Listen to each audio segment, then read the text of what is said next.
आज हमारे साथ हम कुछ अलग मुद्दे पे बात कर रहे हैं, जहां देश में इस समय अलग अलग मुद्दों पे बात की जा रही है। तो रिपब्लिक हिंदुस्तान हमेशा से यूनिक कंटेंट लेकर के आता है। हमारे साथ प्रोफेसर उत्तमा दीक्षित जी मौजूद हैं। हम उनसे बातें करेंगे विजुअल आर्ट्स के ऊपर, और कुछ और सवाल भी हम अपने उनसे लेंगे। पहले तो रिपब्लिक हिंदुस्तान में पहली बार आपका स्वागत है। बहुत बहुत धन्यवाद, सादर अभिवादन सभी को। तो मैम, पहला सवाल है, गंगा घाट और कला किस तरह देखती हैं? गंगा घाट से कला, गंगा घाट का जो है कि वो बनारस से जिस तरह से वो कह सकते हैं कि जो अर्धचंद्राकार जो आकार है गंगा का, वो इतना खूबसूरत है। और उसके साथ में नाव और घाट के जो आर्किटेक्चर है वो सब इतना ज़्यादा एक साथ मतलब जो उनका मेल है वो इतना खूबसूरत है कि जो भी आता है उससे उसको सराहे बिना, उससे अट्रैक्ट हुए बिना नहीं रह सकता। तो यहाँ पे जो भी विजिटर्स आते हैं बाहर से, विदेशों से और अपने देश के जो है, वो सब भी जितने बड़े बड़े कलाकार हैं उन्होंने भी इस पे काफ़ी काम किया है। काफ़ी सारी पेंटिंग्स हुई हैं गंगा घाट के ऊपर। जैसे अगर एग्जांपल के तौर पे लेते हैं तो राम कुमार जो एब्स्ट्रैक्ट आर्टिस्ट थे, उन्होंने काफ़ी काम किया उस पर। और मनु पारेख ने बहुत सुंदर सुंदर काम किए हैं, बहुत एब्स्ट्रक्शन का काम किया है, बहुत खूबसूरत काम। M.F. हुसैन ने भी बहुत घाट पे इस पर एक आर्टिकल भी हमने लिखा था, उसमें कहीं पब्लिश हुआ था, जैसे कि तो घाटों पे फ़िदा हो गए फ़िदा हुसैन। तो ये फ़िदा हो गए थे फ़िदा हुसैन। और M.F. हुसैन ने अपने घाटों को काफ़ी बारीकी से और बहुत खूबसूरती से अपने कैनवस पे उतारा। आधुनिकता का जो समय चल रहा है उसने ट्रेडिशनल टेक्निक कैसे प्रभावित करता है? आधुनिकता और ट्रेडिशनल टेक्निक आप जो पूछ रहे हैं, तो ये ट्रेडिशनली हम जितने रिच थे, जितना हमारा स्ट्रॉन्ग सब कुछ था, डे बाय डे क्या है, जितना हम मॉडर्न होते जा रहे हैं, जितना ज़्यादा हम प्रोग्रेसिव होते जा रहे हैं, हर समय जो ये ट्रेडिशन हो गया है कि हमको अपने को हर समय अपडेट करना है, फेसबुक, इंस्टा और ये वो यहाँ दिखाना है, सबको दिखाना है सबके सामने। वो सब चीज़ों ने काफ़ी कुछ तोड़ दिया है हमारे जो परंपरा को। जो परंपरा चली आती थी, जब से शादी, एक एग्जांपल देती हूँ, जैसे शादी के टाइम घरों में बहुत भित्तियों पे कलाकृतियाँ बनती थीं, तो उस समय फोक आर्टिस्ट को काम मिल जाता था। अभी क्या है, लॉन से शादियाँ हो रही हैं, घर को में से शादियाँ हो ही नहीं रही हैं। तो ऐसी कंडीशन में जब आप घर में शादी नहीं करेंगे तो उसे फिर से वो कौन जाएगा, उसको फोक आर्टिस्ट को पकड़ेगा और कौन पेंट कराएगा। तो इस तरीके से जब चीज़ें हमारी बहुत इजी हो गई ना, जब मशीनों ने उसका रूप ले लिया, और हम जो कुम्हार हैं, जो जैसे कुल्हड़ में जैसे चाय पीते थे, कुल्हड़ में अभी तो बहुत कम ही कुल्हड़ यूज़ होता है, दीपक यूज़ होता था दिवाली के टाइम पे। तो ये जो कुम्हार का जो काम था वो क्या हो गया कि उसको हम मतलब होने लगा कैसे, अब पेपर वाला जो कप प्लेट है या जो इस तरह के प्लास्टिक कप आने लगे। तो इन सब चीज़ों ने हमारे हेल्थ को भी और हमारी जीवन शैली को भी सबको तबाह किया, और साथ में उनका रोज़गार भी छीन लिया। और हम लोगों का मतलब, मेरा जो ये था, मेरी एक पुस्तक है काशी की लोक चित्रकला और संस्कृति। तो इसमें मैंने यही इसको कैसे हम संरक्षित रख सकते हैं, क्योंकि क्यों नहीं मिथिला और मधुबनी ने जिस तरह से अपने को स्ट्रॉन्ग बनाया, और वहाँ से काफ़ी कलाकार आगे बाहर जाके अपना वो काम राष्ट्रीय स्तर पे भी मधुबनी पेंटिंग्स का काफ़ी, इवन निर्मला सीतारमण जो है जब अपना फाइनेंस बजट पढ़ने जाती है तो वही साड़ी पहन के जाती है। बिल्कुल।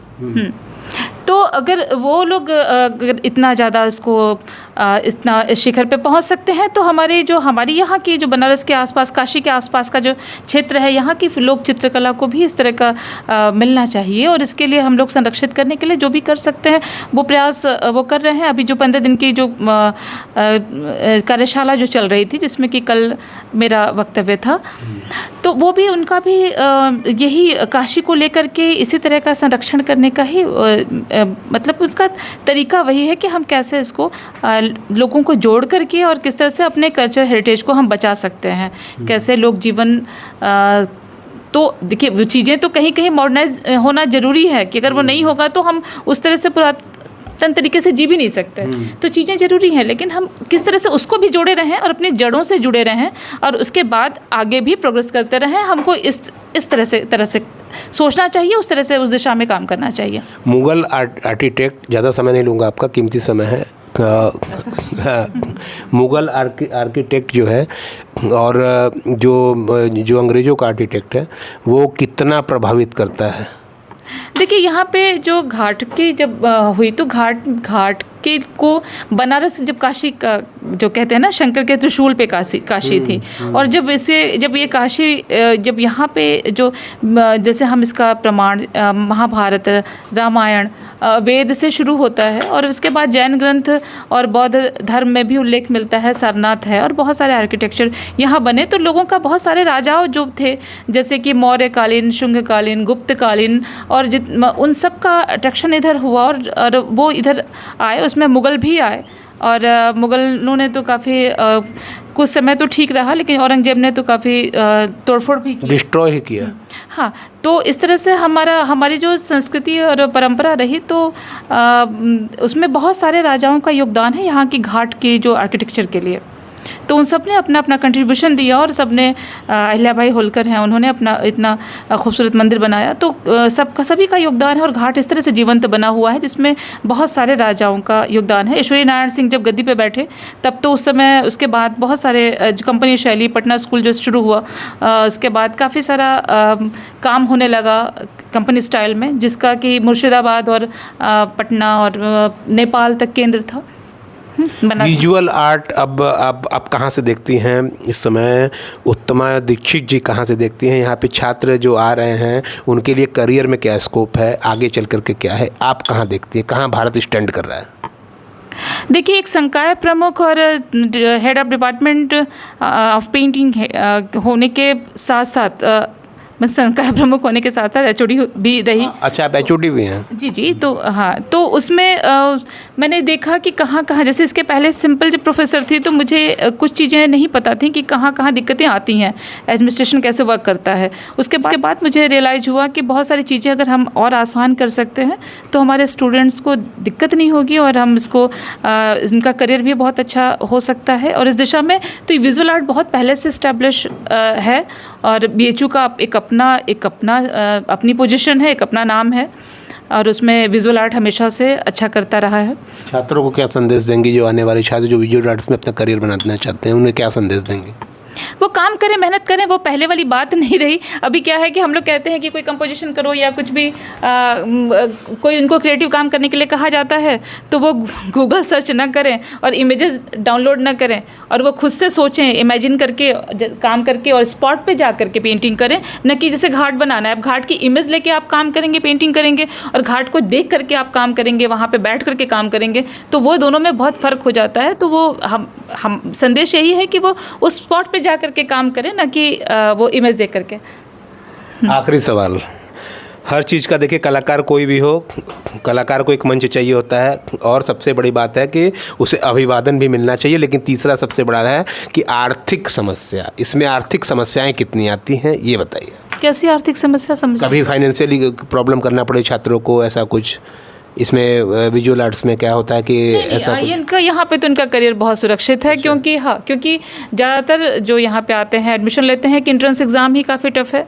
तो ऐसे में जब बच्चे एक कठिन परीक्षा पास करके यहाँ पे आते हैं एडमिशन के लिए, तो उस समय उनके रास्ते इसलिए भी मजबूत होते हैं क्योंकि उन्होंने पहले से ही काफ़ी तैयारी की हुई होती है और उसके बाद फिर एक अच्छा माहौल मिलता है, अच्छे टीचर्स मिलते हैं और अच्छे जो इन्वायरमेंट है BHU का वो मिलता है। तो उसके बाद उनकी जॉब के लिए काफ़ी पॉसिबिलिटी हो जाती है और जॉब लगभग सभी को मिल जाती है। और इनकेस अगर कोई जॉब नहीं करना चाहता तो वो फ्रीलांसर भी वो होके काम कर सकता है, फ्रीलांस पेंटिंग कर सकता है। हाँ जी। लास्ट सेगमेंट पे हम मैम के साथ ही रहेंगे। मैम कुछ बताएंगी हमें खड़े होकर के उनकी पेंटिंग्स के बारे में जो दर्शक तक पहुँचे, और उनके बारे में आप बताइए। ये मैम इसके बारे में आप ही बता सकती हैं, थोड़ा दिखाइए इस पेंटिंग्स को। ये एब्स्ट्रैक्ट पेंटिंग है। एब्स्ट्रैक्शन का मतलब अमूर्तन जैसा आप समझते होंगे, जैसा कि जो वो चीज़ें जो कि हम इसको अंदर तक गहराई तक फील कर सकते हैं, लेकिन वो उसका रूप हमेशा चेंज होता रहता है जैसे हमारी फीलिंग्स चेंज होती रहती हैं। तो ये अमूर्तन है। और वैसे आपको अगर रियलिस्टिक काम देखना है मेरा तो आप इधर भी देख सकते हैं, कुछ काम उधर भी रखे हुए हैं, आपको मैं दिखाता हूँ। उसके बारे में बताते रहिए, दर्शक देखते रहेंगे। यहाँ पे आप देखेंगे दोनों तरफ जो है वो कुछ अमूर्त पेंटिंग है और कुछ मूर्त है, कुछ रियलिस्टिक काम है। ये बड़े बड़े काम के का साइज आकार बड़ा है, लेकिन यहाँ पे हमने कहीं डिस्प्ले करने के लिए साइज के अकॉर्डिंग उसका प्रिंट ले लिया है। आप इसको इधर भी दिखा सकते हैं।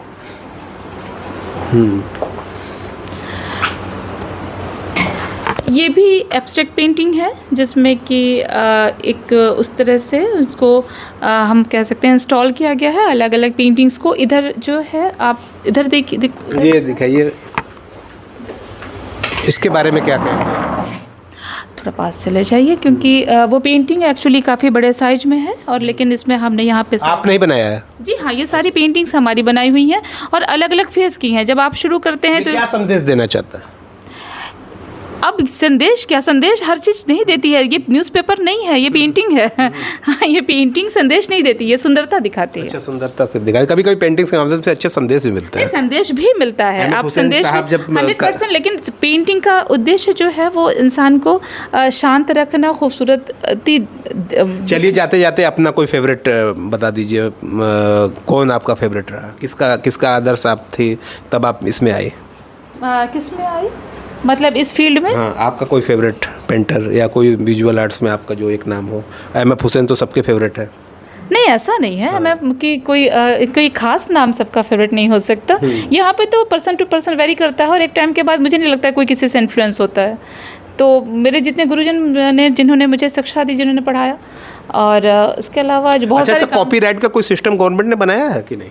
100, हाँ, कॉपीराइट का सिस्टम बनाया है, लेकिन उसके बाद भी क्या होता है ना कि जब हम अपनी चीज़ें गूगल वगैरह पे डालते हैं या अपने कहीं भी अपने मैंने तो कई चोरी की पेंटिंग वगैरह देखा है, बड़े बड़े घरों में मैंने देखा है खुद। तो आपकी कला का जिस तरह से मतलब आप बनाती हैं, इतना मेहनत करती हैं, और देखिए चोरी ही होती है और रिजल्ट ही होता है। मैंने कहा ना, वो तो ठीक है, लेकिन एक झलक में दर्शकों को पता चल जाता है कि मोनालिसा की पेंटिंग लग रहा है, लाया है। तो हर घर में मैं देखता हूँ, हर दूसरे घर में आजकल देख ले रहा हूँ मैं मोनालिसा की पेंटिंग। नहीं, तो वो तो प्रिंट मिलता है, वो ओरिजिनल नहीं मिलती है। ओरिजिनल मोनालिसा कहाँ लूव्र में पड़ी है, वो यहाँ थोड़ी आएगी। तो ओरिजिनल ही होता है और प्रिंट होता है। प्रिंट तो सरकार ने कुछ सख्त नियम बनाए हैं कॉपीराइट को लेकर के। हमारे चैनल पे हमारे तो कितने तो ब्लूप्रिंट हमारे बने हुए हैं, हम कुछ नहीं कर पाते। आप कहीं से भी, ठीक है, वो देखिए अब सरकार ने क्या किया है क्या नहीं, हमको उतना पता है। जो काम हम लोग करते हैं, हम ये कोशिश करते हैं कि कहीं से कोई कॉपी ना हो, ना हमारे स्टूडेंट कहीं से कोई कॉपी करे, ना हम कहीं से कॉपी करें, ना हमारी कोई कॉपी करे। आखिरी मैसेज, अब ज़्यादा समय नहीं लूँगा, क्या संदेश देंगे हमारे युवाओं को जो इस क्षेत्र में आना चाहते हैं? वो बिल्कुल आए, निर्भीक होकर के आए, और ये काम अच्छा है। अगर उनको इंटरेस्ट है सच में तो आए, अगर इंटरेस्ट नहीं है तो बिल्कुल ना आए।